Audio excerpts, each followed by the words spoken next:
that's sort of a scary thing to me. I've heard the first presentation twice before, and the Armstrong report is fairly new. Was it that January of 12, I believe. Our next speakers represent the farming community. Is Chris Schuring here? Okay, not here yet. So we're going to hear from Mike Wade. He's, let me get the right page here. Mike joined the California Farm Water Coalition as executive director in 1998. He oversees the organization's public education and media relations efforts and serves as contact for California's irrigated agriculture community. Mike also serves currently as executive director of the Agricultural Water Management Council. Prior to joining the coalition and the AWMC, Mike served 11 years as executive director of the Merced County Farm Bureau. It's interesting that he's a pilot and he enjoys restoring antique and classic automobiles. So I can appreciate that. Help me welcome Mike Wade.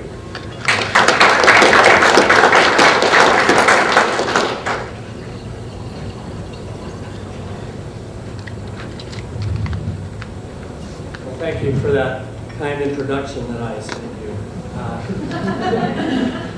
Always cracks me up as a speaker. You know, you ask for introductions and the speaker thanks you for the introduction, and it's the introduction that you wanted to have read. So I could have said I was a pilot for NASA or something like that and flown on space shuttle missions, and none of you would probably know the difference, but I didn't do that.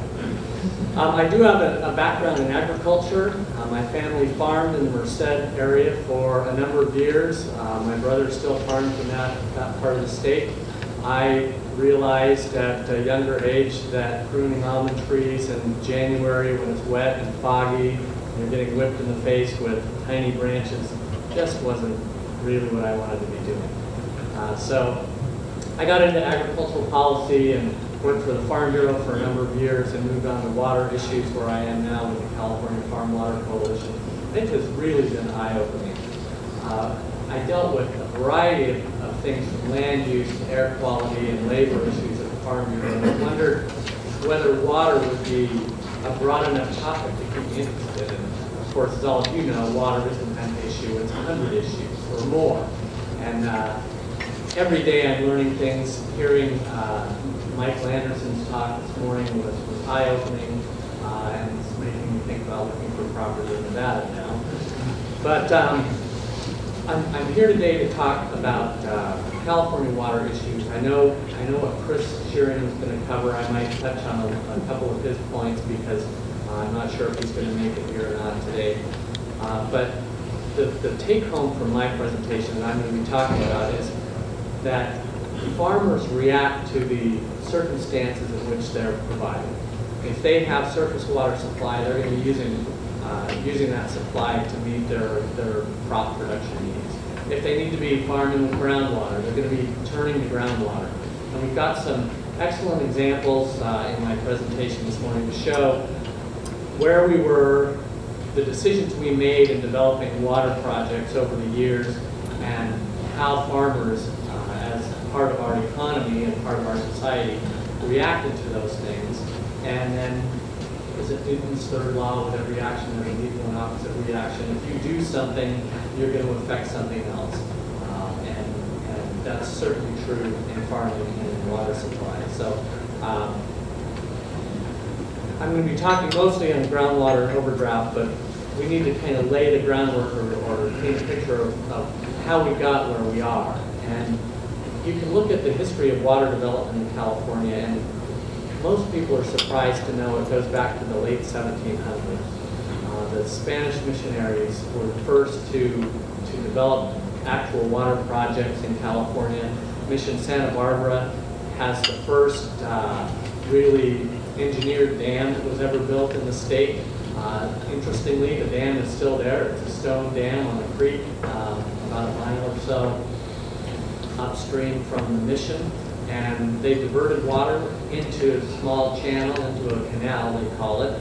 But if you go and look, it's only about 12 inches wide and 8 or 10 inches deep. But they were able to capture and channel water to the mission and grow crops that they used to feed the people that were living there. If you fast forward to the gold rush, we diverted a lot of water for mining purposes. We diverted water for some agriculture. Agriculture really got a boost following the gold rush because a lot of miners didn't make it. They didn't find the fortunes that they came here to achieve.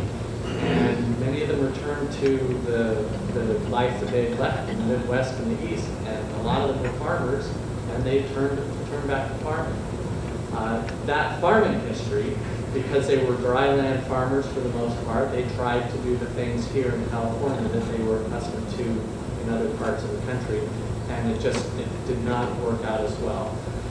We didn't have the seasonal rains to grow the kind of dryland crops that they were accustomed to, and then shipping those crops was expensive from the west to the east on the railroads. It cost too much of their own wheat to try and put it on a train and ship it back east, so they turned to more profitable crops, fruit and nut crops, row crops, vegetables, and they were able to package and box those and put them on the trains and ship them back east where they could sell them for a profit.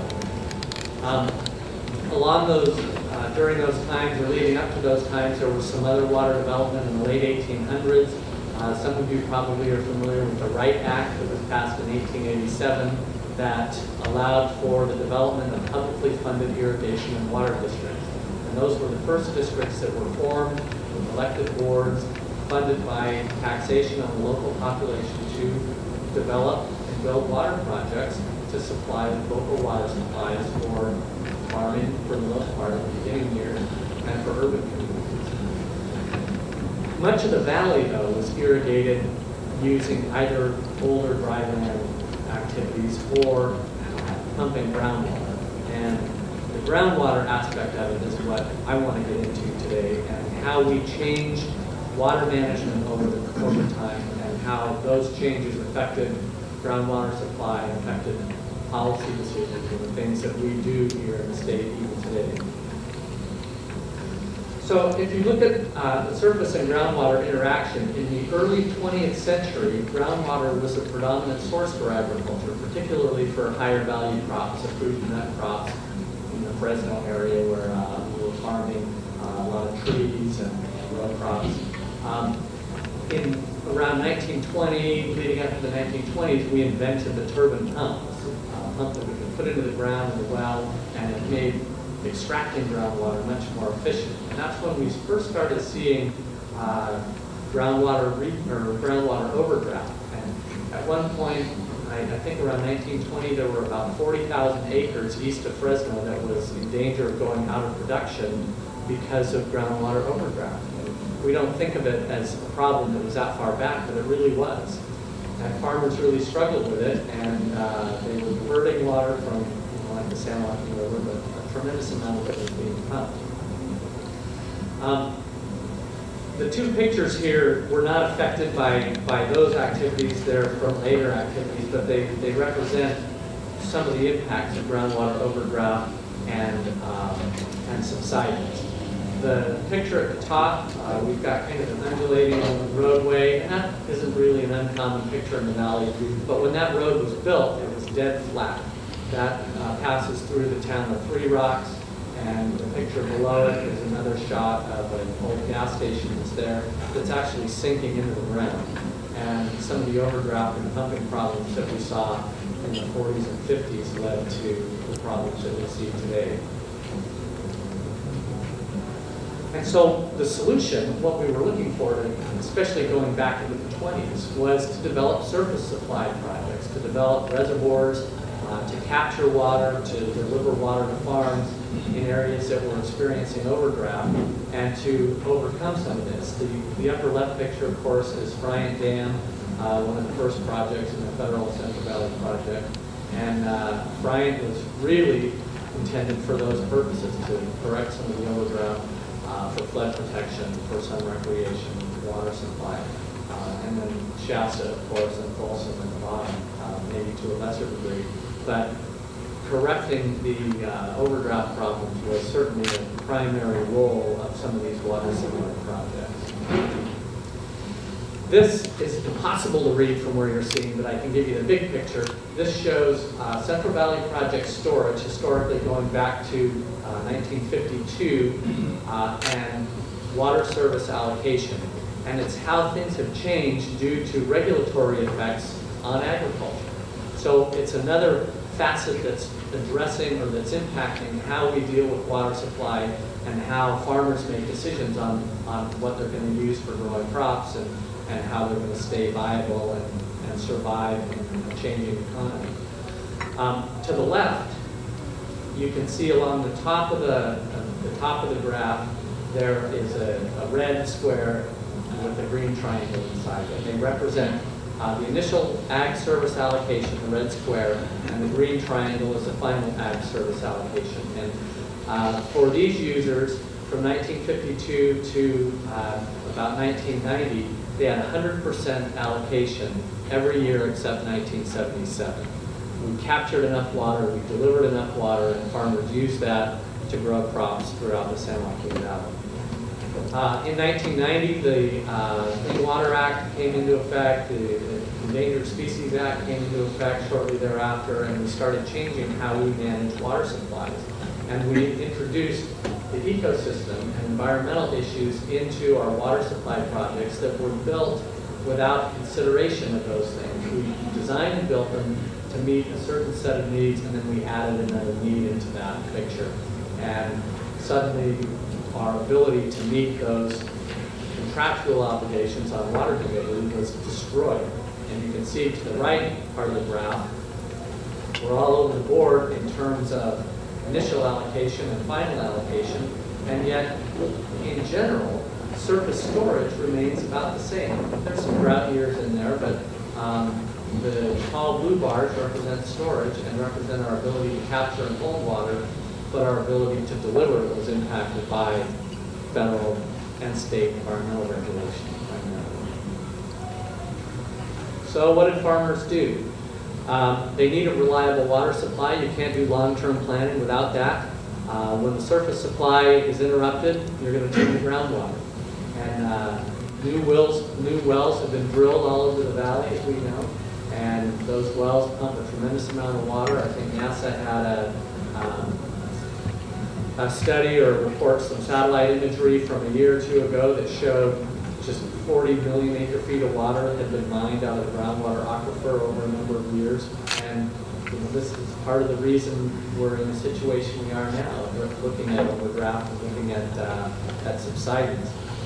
The problems increased, and what did it do? It put us back to the 1920s again, where we're not solely, but much more dependent on groundwater than we were before because of the changing nature of surface water deliveries, and farmers have had to make changes in order to stay in business.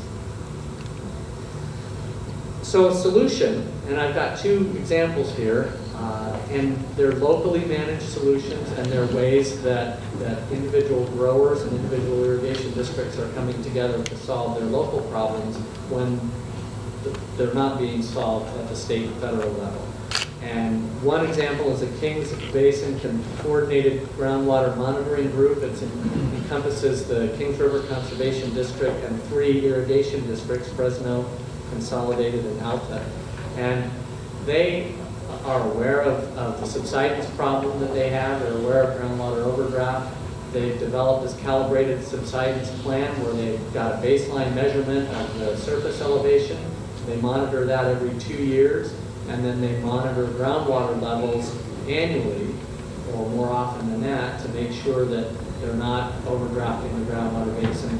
It's a conjunctive use area where they use surface water to augment groundwater supplies in wet years. They use groundwater in dry years when they don't have surface water deliveries in it. So it's their belief and understanding that by locally managing this and preventing further degradation of the groundwater basins, they're going to hold off statewide or federal regulation that could be down the road that would force them to do things that could perhaps be more significant than this.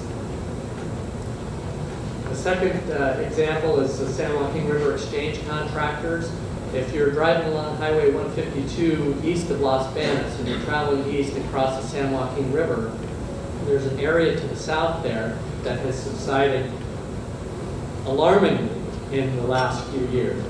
1.25 feet per year has been reported between 2008 and 2012. There's a channel, East Side Channel's capacity. It's a 12,000 CFS capacity, or it was. It's been reduced because of the declining surface by 4,000 CFS. So they can't get water through that channel. It's a greater flood risk for the area now because of that. And they're finding that they need to do things to prevent further degradation and solve their problem. Interestingly, there's the Corcoran clay layer that runs across the San Joaquin Valley, and most of the farms in that area drill down through that clay layer, and they're pumping water from below, down around 800, 1,000 feet, 500 feet. And that's what's causing this overdraft and subsidence problem. The solution is they can take flood flows on a periodic basis as they're coming from San Joaquin River watershed and would normally go as class 2 water or flood releases and divert those into this area where they've got recharge basins they're in the process of constructing. Take normally those flood flows and then percolate them into the shallow groundwater aquifer that's going to be above that Corcoran clay layer. They have wide participation and agreement from growers to shift from these deep wells that go below the clay layer and drill new wells or change the wells that they have with new bowls and access to the shallow groundwater and pump from above the Corcoran clay layer. So now they've got a similar situation to the Alta irrigation folks, where it's a conjunctive use basin. They're bringing in surface supplies, they're percolating it into the shallow groundwater, and they're using that for local irrigation purposes rather than continuing to pump an aquifer that recharges much slower than what they can do with this. They have about 10,000 acre-feet a year of need, and they think they can develop as much as 50,000 acre-feet of supply by taking water during wet years and percolating it and just have it wait until the need is there. So again, it's a situation where they believe local control and local management will help stave off their problems, prevent further degradation in the groundwater basin. It answers the situation where they've got problems in their historic surface supply, and they've got a way to remedy that with flood flows that weren't being used for these kinds of purposes. So we think this is the way to resolve some of these problems, and certainly the Farm Water Coalition supports these kinds of activities, and we think it's sound management of the water resource, and it's sensible for local control. And that wraps up my portion of this. I'd be glad if there are any questions now, or I know Chris is here.